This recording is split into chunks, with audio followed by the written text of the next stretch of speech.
Ongoing pa rin ang mga wildfires sa Los Angeles, America na ikinasawi na ng 25 tao.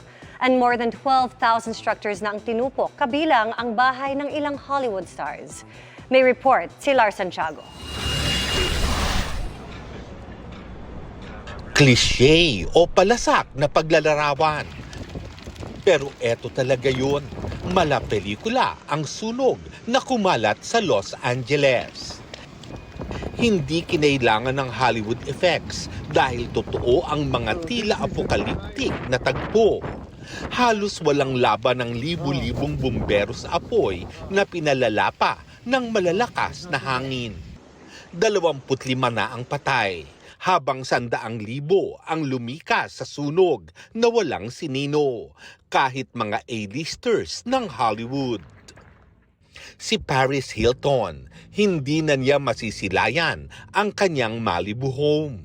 Pero kinilala pa ring may kakayahan siya, kaya nag-organisa ng donation drive para sa iba pang nasunugan.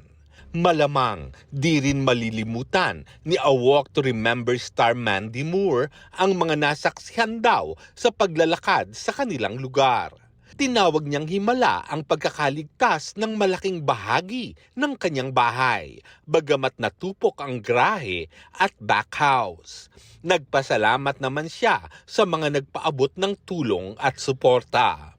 Mistulang ghost town na rin at nabalot ng maitim na usok ang lugar ni Freaky Friday actress Jamie Lee Curtis sa isang video na ibinahagi niya sa Instagram.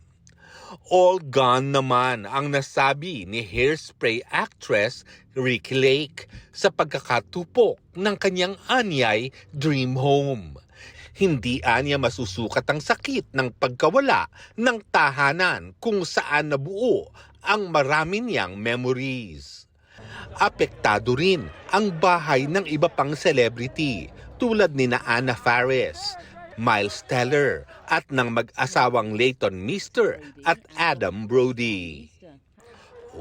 Lars Santiago, updated sa showbiz happening.